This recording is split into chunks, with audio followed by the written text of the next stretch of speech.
t'acclames même pas toi-même. Non, Non, non. Est-ce qu'on peut acclamer pour le meilleur pasteur du Lualaba, Notre-Dame? Est-ce qu'on peut acclamer pour le meilleur serviteur du Lualaba? Aïe, aïe, aïe, aïe, aïe, aïe, aïe. Que le Seigneur Dieu vous bénisse. Tu vas saluer 2 à 3 personnes. Tu leur dis que vous êtes meilleurs ce matin. Salue une meilleure personne ce matin.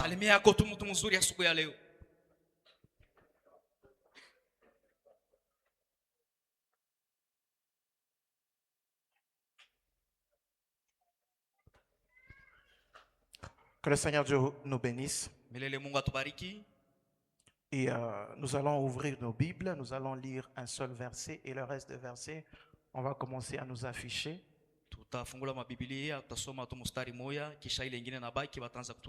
Depuis la semaine passée, nous avions commencé à parler sur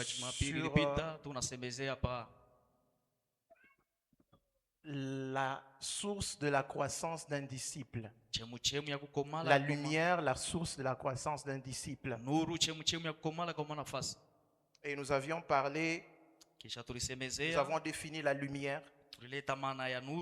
Et vous allez comprendre que la lumière dont la Bible était en train de parler dans Genèse chapitre 1, le 3e verset, c'était la lumière créatrice qui est Jésus. Et nous avons donné le parallélisme entre la première lumière et la deuxième lumière. La deuxième lumière, c'était les luminaires que nous avons expliqué. Et notre objectif, c'était de savoir la source de la croissance. Et nous avons dit, la croissance est le résultat de tout ce que nous consommons. Ce que tu manges détermine ta bonne santé. Si on voit un enfant malnutri, c'est que cet enfant ne mange pas bien. C'est comme ça que dans le monde spirituel, si tu ne te nourris pas spirituellement bien, tu seras aussi malnutri sur les plans spirituels. Et nous avons dit qu'il n'y a que Jésus qui nous comble. Et nous avons parlé que la première des choses que Jésus est venu amener en tant que la lumière, c'est la révélation. Et j'avais dit qu'un peuple sans révélation, c'est un peuple sans frein. C'est que quand Jésus entre dans ta vie, il vient révéler toutes choses sur ta vie. Et quand tu commences à marcher, tu ne marches pas dans les ténèbres, mais tu marches dans la lumière qui est Jésus. Et j'avais dit, tout celui qui est dans une pièce sombre, tout ce qui est autour de lui devient ennemi. Et j'avais donné un exemple d'une table qui peut te servir à manger. Mais dès lors que tu es dans les ténèbres, cette table peut te blesser. Pourquoi? Parce que tu es dans l'obscurité. Et heureux pour nous, trône de grâce, parce que ce matin, Dieu est venu nous éclairer. Non, je croyais que tu allais me dire un amen. Amen. Dieu est venu nous éclairer ce matin. Et nous sommes en train de passer dans une saison où nous devons nous jeter dans l'eau. Parce qu'après cette saison, il y aura beaucoup de témoignages. Moi, je l'ai senti quand j'étais en train de prier. Et beaucoup de gens vont témoigner l'amour de Dieu. Et beaucoup de gens vont témoigner la grandeur de Dieu. Alléluia. Amen. Ça ne sera pas seulement sur le plan spirituel, mais ça sera aussi sur le plan physique. Et j'étais en train de voir des millionnaires au milieu de nous. Et cela, c'est pour très bientôt. Alléluia. Amen. Et nous allons lire un livre. Hébreux chapitre 5. Est-ce que quelqu'un peut me jouer le piano? Quelqu'un peut monter ici? Hébreux chapitre 5, le 14e verset. Hébreux chapitre 5, le 14e verset. Nous allons lire au nom de Jésus. Amen. Est-ce qu'on peut honorer la lecture de la parole de Dieu? La Bible dit, mais la nourriture solide est pour les hommes faits. Est-ce qu'on peut répéter d'abord ça? Est-ce qu'on peut aller tout ensemble? 1, 2, 3. Mais la nourriture solide est pour les hommes faits. On continue. Pour ceux dont le jugement est exercé par l'usage à discerner ce qui est bien et ce qui est mal. Que le Seigneur Dieu vous bénisse, on peut se rasseoir. Durant toute cette année, notre Père nous a donné un terme de l'année qui est tout disciple accompli sera comme son maître. Par la grâce du Seigneur, nous allons essayer de toucher sur ces thèmes. Et je crois que le Seigneur nous fera énormément du bien. Tout disciple accompli sera comme son maître. Quand on parle d'un disciple et d'un maître, nous voyons deux personnes. Une qui apprend et l'autre qui montre le chemin. Alléluia. Amen. Maintenant, nous étant enfants de Dieu, nous sommes ceux-là qui doivent apprendre, qui doivent suivre le chemin. C'est comme ça que je voulais un peu vous donner mon petit sous-thème de ce matin. De la transformation vers l'alliance. Alléluia. Amen. Parce qu'un disciple, pour qu'il soit mature, pour qu'il arrive à être un homme fait, il doit se nourrir d'une nourriture solide. Et ce dernier doit grandir. Et il doit passer par des étapes. Alléluia. Amen. Parce qu'il y a deux choses dans ce thème. De la transformation vers l'alliance. Or, vous devez me donner raison. Vous allez me donner raison que il n'y a pas d'alliance lorsqu'il n'y a pas d'intimité. Alléluia. Mon objectif ce matin, c'est que nous puissions entrer dans l'intimité avec celui qui va nouer l'alliance avec nous. Et pour être intime, il y a des processus à respecter. Il y a aussi un prix à payer. Vous devez savoir une chose. Toute étape brûlée va te rattraper par des erreurs et des scandales. Toutes les personnes qui brûlent les étapes dans la vie, ce sont ceux-là qui arrivent à faire des scandales et des erreurs dans ta vie. Et hier, j'ai posté quelque chose sur mon statut. J'ai dit, ne sois pas sage que lorsque tu commets des bêtises. Alléluia. Amen. Que la sagesse ne puisse pas te revenir pendant que tu as déjà fait des bêtises. Ça sera un autre scandale. Alléluia. Pendant que tu as le temps d'apprendre, apprends pour ne pas faire des erreurs. Parce que c'est possible d'œuvrer pour le Seigneur sans faire des bêtises, sans faire des scandales. Alléluia. Amen. C'est possible de servir le Seigneur avec toute quiétude. Alléluia. Amen. Et en tant que disciple, je définis un disciple comme une sémence. Un disciple, c'est comme une sémence. Et chaque sémence est appelée à passer par trois étapes. Étant une sémence, la première des choses, nous devons accepter de nous détacher de notre zone de confort.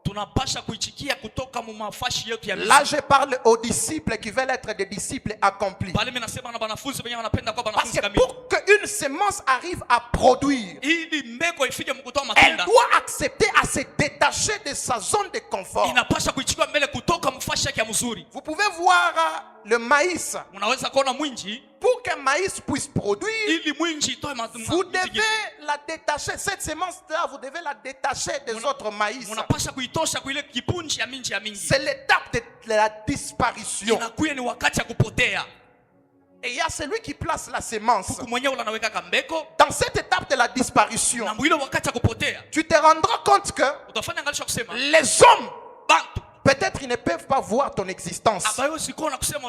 Il n'y a que celui qui place la semence sous terre qui sait qu'ici, il y a une semence. Accepte le temps de la disparition. Parce que le Seigneur est en train de te préparer à des grandes choses. Aujourd'hui, nous voyons des disciples qui se lèvent sans être préparés par l'étape de la disparition. Accepte de disparaître pour que Dieu puisse te préparer. Parce que demain, tu es appelé à être grand. Est-ce qu'il y a des disciples qui veulent disparaître ce matin? Que Dieu bénisse notre Père pour ce thème qui nous édifie, qui nous enseigne. Alléluia. Amen. Il y a des domaines où tu n'es pas appelé à t'exposer. Parce que si tu t'exposes maintenant, la chute est en train de t'attendre. Et il y aura un scandale. Alléluia. Amen. Et la deuxième des choses qu'une semence est appelée à passer,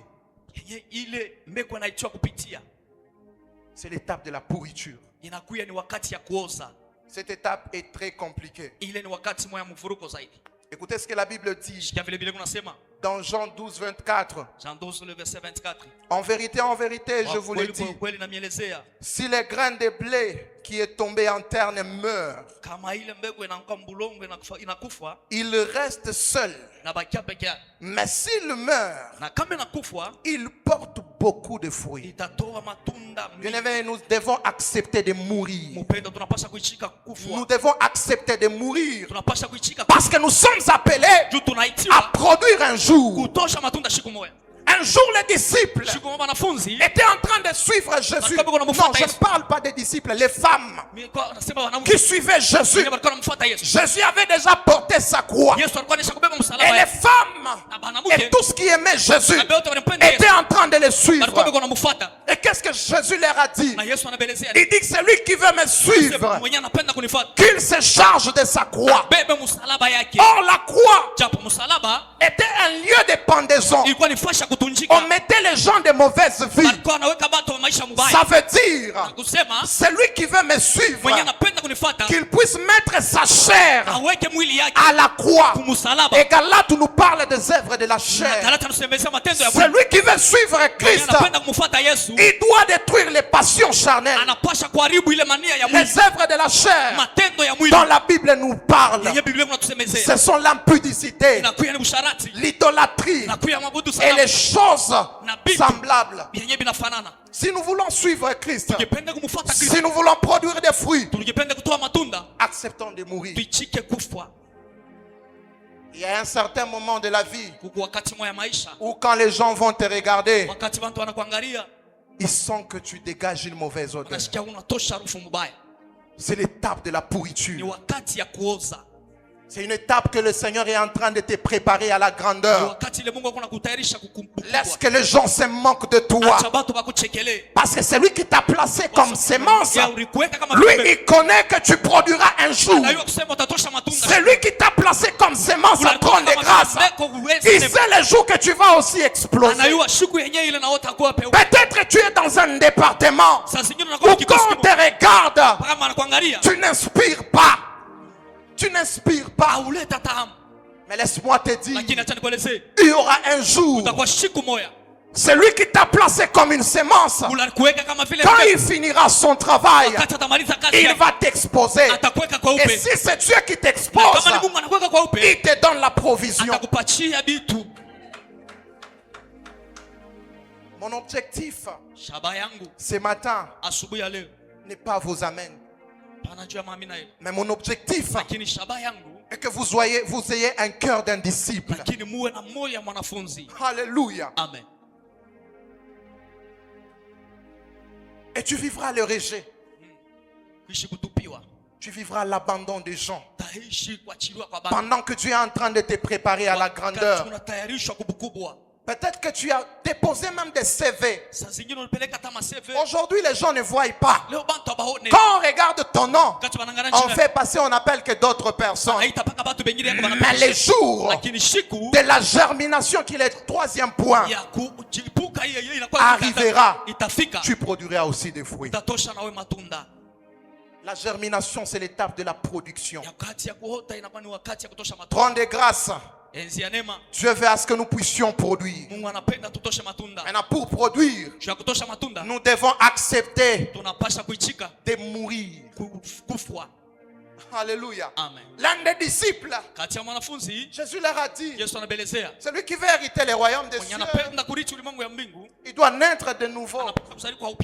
L'un des disciples lui demande, nous devons encore rentrer dans le sein de notre mère. Il dit, c'est lui qui veut mourir de nouveau, qui veut naître de nouveau. Il doit laisser ses passions charnelles. Tu es chrétien. Tu as déjà donné ta vie au Seigneur. Détruis les œuvres de la chair.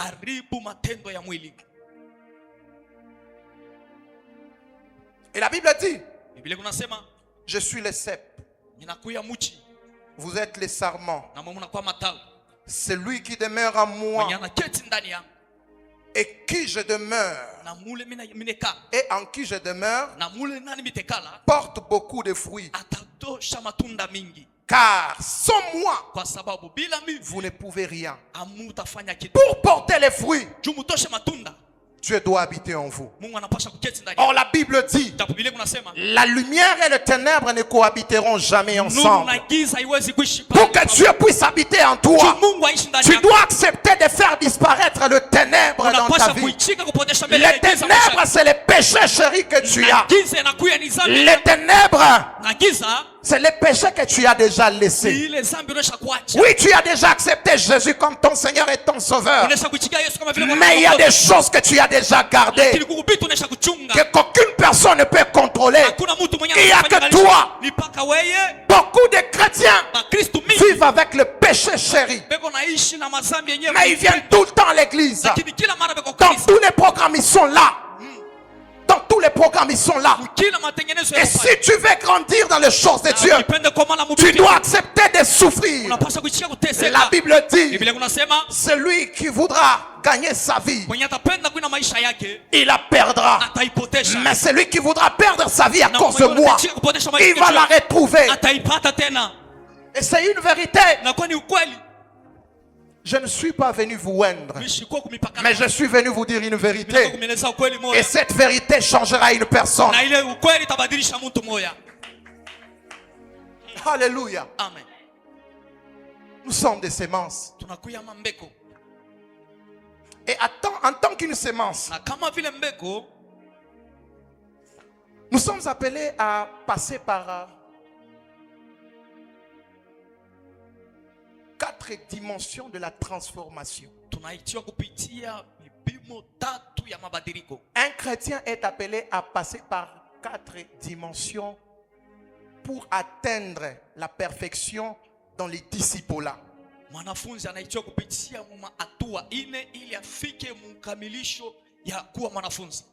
La première dimension, c'est la dimension de croyant. Alléluia. Amen. Tout disciple qui s'appelle disciple de Jésus doit croire au Seigneur Jésus comme son Seigneur et son Sauveur. Parce que tu ne peux pas servir quelqu'un que tu n'as jamais cru. Un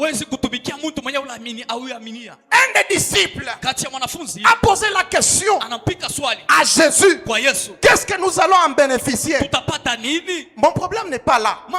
Mon problème c'est que ces disciples avaient déjà cru au Seigneur parce qu'il était déjà en train de les suivre. C'est l'étape de la croyance. Et la première étape de la croyance d'un disciple nous donne l'accès à être des enfants de Dieu. Alléluia. Amen. Nous donne le privilège de naître de lui. Et cette dimension, elle a des bénéfices. La Bible dit, voici les signes qui accompagneront ceux qui auront cru en mon nom. La première des choses que Dieu te donne lorsque tu crois en lui, la Bible dit, ils chasseront les démons. Les démons, ce n'est pas l'affaire seulement des serviteurs ou des pasteurs. Chasser les démons. Dès lors que tu crois au Seigneur Jésus, les démons ne peuvent pas faire face à toi.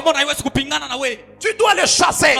Et la deuxième des choses, la Bible dit qu'ils parleront de nouvelles langues. Ils parleront de nouvelles langues. Ils saisiront des serpents. S'ils boivent quelque breuvage mortel, il ne les fera point de mal.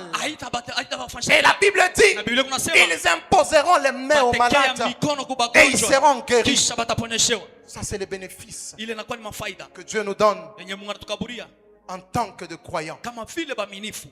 Mais écoutez, cela ne suffit pas d'être seulement croyant. La Bible dit, les démons croient que Dieu existe. Et si vous lisez la Bible, bizarrement la Bible dit qu'ils tremblent même. Ah oui, tu crois au Seigneur, tu fais bien. Mais les démons aussi croient. Ils tremblent même. C'est comme ça qu'il faut aller dans la deuxième dimension. La deuxième dimension, c'est la dimension même du disciple-là. Tu as cru au Seigneur Jésus. Oui, c'est bien. Maintenant, accepte d'être disciple. C'est seulement d'être croyant, mais deviens disciple de Jésus. Et un disciple, c'est quelqu'un qui accepte d'être enseigné. Alléluia. Amen. Aujourd'hui, nous avons des disciples Kirikou. Lui-même, il est en train de s'auto-former. Quand vous lui demandez qui t'a formé, non, personne ne m'a formé. Écoutez, même pour être dans cette église, il y a toujours quelqu'un qui t'avait amené ici. Il faut être reconnaissant. Alléluia. Amen. Et beaucoup de disciples pervers, ils ont un caractère de personnes non reconnaissantes. Si vous voyez quelqu'un, quand vous lui posez la question, il n'a pas l'historique de ce qu'il est devenu. Sachez bien que cette personne est dans la perversion. Et si vous me voyez aujourd'hui passer devant la chair, je suis passé par des gens qui m'ont encadré. L'homme de Dieu, Papa Fiston ici, je l'ai toujours dit. C'est une manière pour moi de reconnaître la grandeur de Dieu dans ma vie. J'ai quitté Vyombo et j'allais chez lui, chez notre maman. Et je m'asseyais, il m'enseignait. Pendant qu'on était à l'intercession avec le pasteur Jonathan, on était là. D'ailleurs, il ne sait même pas celui qui m'avait appris la voix audible. J'ai vu la première vision dans les groupes d'intercession de Papa Fiston. Pourquoi? Parce que je voulais être un disciple. J'ai accepté d'apprendre. Il y a un prix à payer. Il y a un processus à passer où tu dois accepter de t'humilier. Un disciple qui veut être grand, la première caractéristique qu'il doit avoir, c'est l'humilité. Quelqu'un qui n'est pas humble ne peut pas accepter qu'on l'enseigne. Quelqu'un qui n'est pas humble, il va te présenter son niveau d'études. Écoutez, il y a des personnes qui n'ont jamais passé sous les bancs de l'école, qui ont quelque chose aussi à te donner. Le mal avec toi, c'est parce que tu es orgueilleux. Tu mets tes jalons en avance. Même un pauvre peut te montrer un chemin. Si nous voyons aujourd'hui le président de la République, au départ il n'était pas président de la République, il est né comme toi, comme tout homme, mais il fallait qu'il passe par un processus de transformation. Nous devons accepter d'apprendre. Et dans les disciples là, un disciple,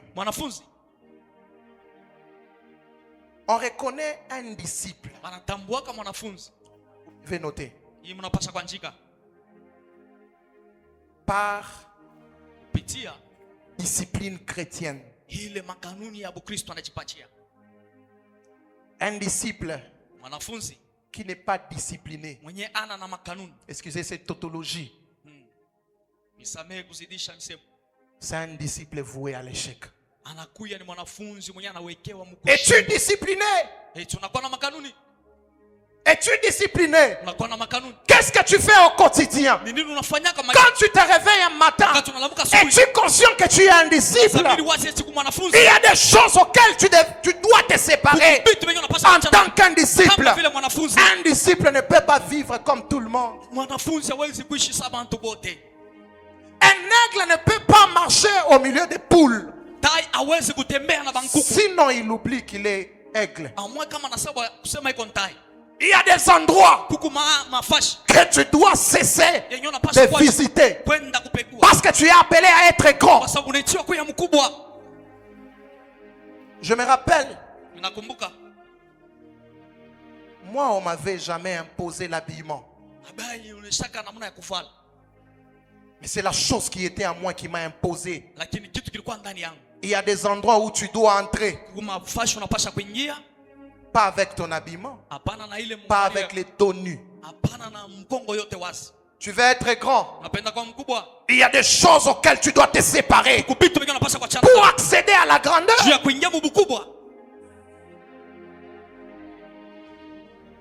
Nous sommes à Kinshasa. Avec quelqu'un que j'étais le nom. C'est un ex-honorable. Bon, c'est un honorable. Il m'appelle, il me dit viens m'accompagner quelque part dans une réunion. Ça vit les chibato toi ya kutron de grâce tushopenda bitoko. Comme nous les enfants, don de grâce, on aime bien s'habiller. Je me suis bien préparé parce que je voulais quand même honorer l'excellence. Je vais l'accompagner. Alors quand on est arrivé là où on était, lui il était en polo, alors qu'on ne les connaissait pas. Et après, le protocole est arrivé quand il nous regarde. La première personne, il m'appelle, il dit, vous venez d'abord. Quand on m'appelle, je suis allé me placer devant. Et par après, quand je regarde derrière, on l'a pris, on l'a mis derrière. J'ai dit, voyez-vous. Alléluia. Amen. Ça, ce n'est juste un exemple. Qu'est-ce que tu regardes en tant que disciple? Qu'est-ce que tu caches dans ton téléphone? Ah oui. Ça, quand je prêche, je n'ai pas d'amen.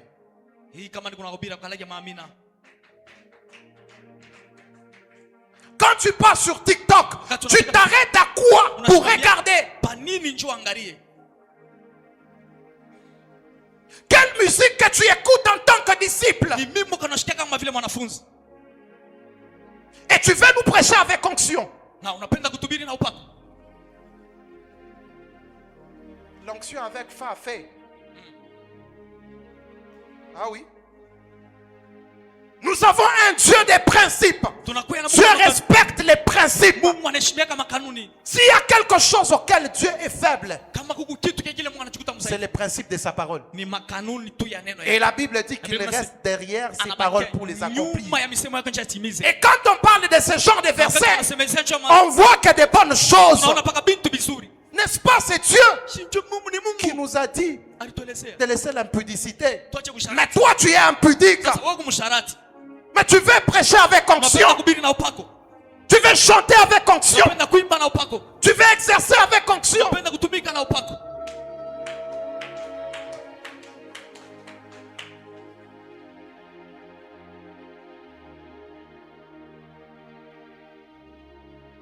C'est lorsque les disciples ont accepté d'apprendre que l'un d'entre eux, dans une simple prédication, 3000 âmes ont donné leur vie. Avec le même parole qu'il utilisait autrefois. Mais parce qu'il a accepté d'être disciple, Dieu l'a oint de son onction. Et cette onction l'a amené à gagner 3000 âmes. Tu veux être un disciple. Il y a une mission que Dieu nous a donnée. Allez et faites de toutes les nations des disciples. Un disciple, c'est celui qui doit accepter de faire des jeunes et jeunes des disciples.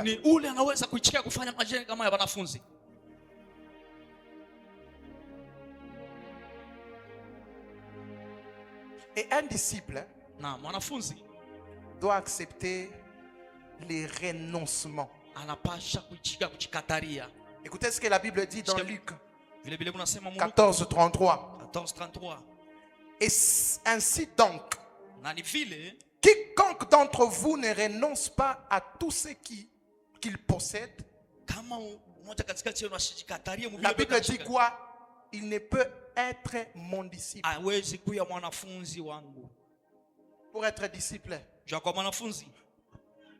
on n'a pas Shujikataria. On doit renoncer. Tu n'es pas appelé à faire comme tout le monde. Un disciple, c'est une personne mise à part.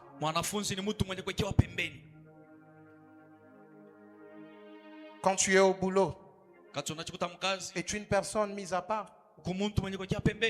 Pendant que les autres commencent à insulter le président, n'est-ce pas toi aussi tu ajoutes ta parole? Écoutez, il n'y a pas quelque chose qui fait mal quand on te dit toi aussi.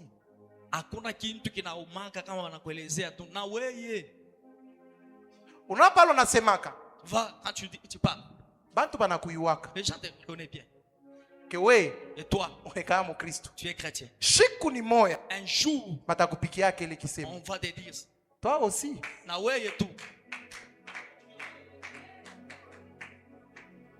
Au début de mon ministère, tout jeune de Viombo, celui qui a étudié à Viombo connaît.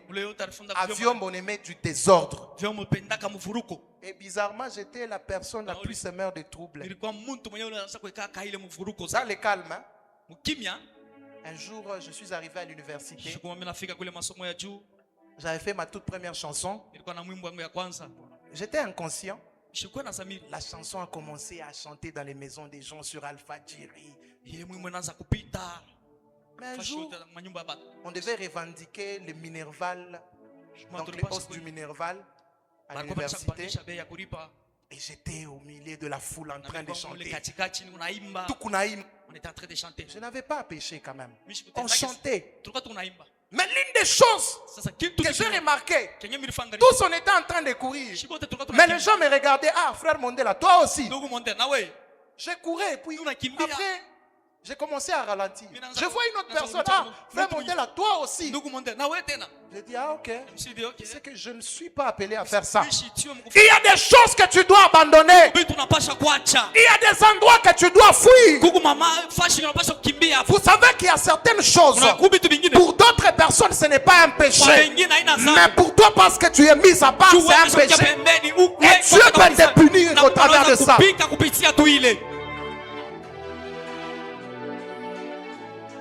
Parce que vous portez les fardeaux de plusieurs personnes sur vous. Il y a des personnes qui ont donné leur vie au Seigneur parce qu'ils vous ont vu. Il y a des personnes, si vous les voyez encore aujourd'hui dans la foi, c'est parce qu'ils vous voient aussi dans la foi. Mais les jours qu'ils vous verront avec des erreurs, ils seront déçus. Ils seront déçus. Qu'est-ce que tu fais en tant que disciple?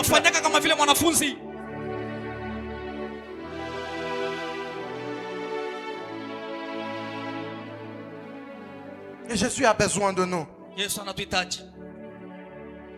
Je vais chuter juste avec mon message.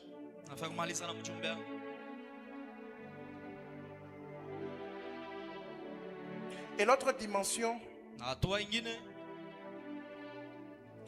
c'est la dimension des serviteurs. Alléluia. Amen. Lorsque nous finissons d'apprendre, on ne va pas seulement commencer à apprendre sans rien faire. C'est comme ça à l'église. Communiquer très important. Il n'y a pas de fidèles simples. Dans les choses de Dieu, il n'y a pas de fidèles simples. Choisis quelque chose que tu dois faire parce que tu es un disciple. Lorsque les disciples ont appris, Jésus leur a donné maintenant une mission. Il dit allez et faites de toutes les nations mes disciples. Écoutez ce que la Bible dit dans 1 Pierre 4:10.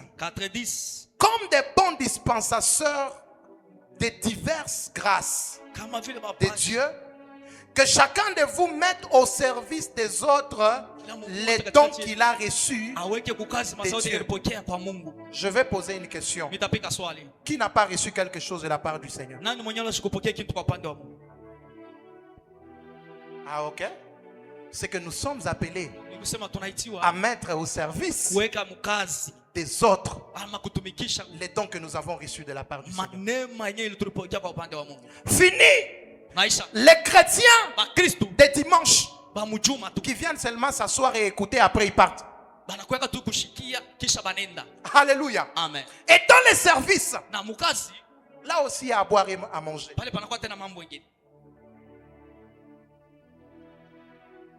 En tant que serviteurs, nous devons être des serviteurs de Dieu. Mais nous devons aussi être des serviteurs des hommes. Ah oui. Tu ne peux jamais être un bon serviteur de Dieu si tu n'as jamais servi l'homme fidèlement. Non, non, vous ne m'avez pas compris. On a semé que non, Michel. Atukwa kumutumikia mbele pasteur.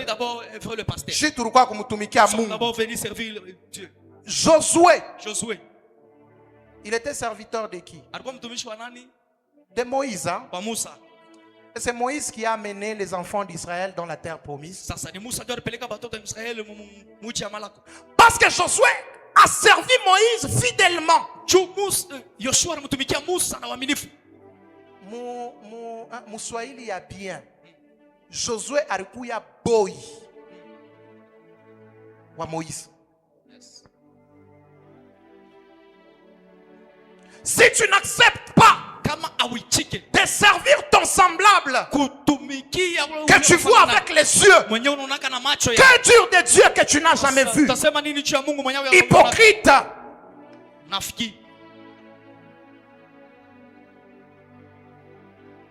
c'est Moïse qui a la vision. Ici à Trône de Grâce, c'est lui qui porte la vision de Trône de Grâce.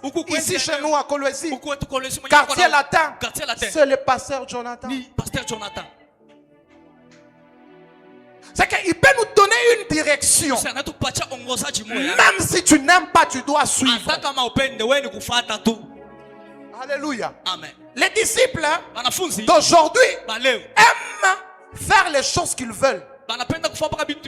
Les disciples là, c'est comme les militaires. C'est comme un travail de militaire. Tu es en train d'aller au front. Ton cœur ne veut pas. Mais parce que c'est une mission, tu dois accepter d'aller.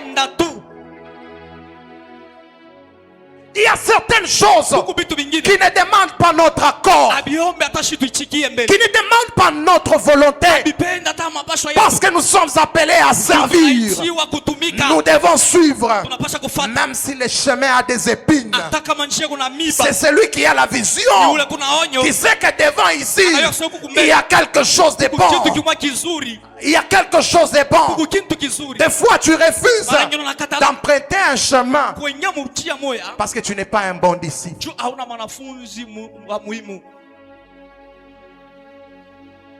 Je me rappelle une fois, on aimait tellement prier à l'église. On priait à l'église.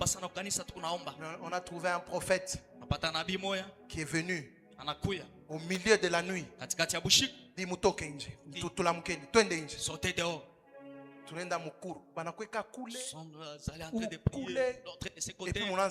vous commencez à prier. Mais parce que tu es un disciple, tu es appelé à accepter. Il y a des disciplines que Dieu te donne. Ce n'est pas émané de ta volonté. En tant qu'humain, ce n'est pas bon. Mais parce que tu dois suivre le chemin de Dieu, tu dois le faire.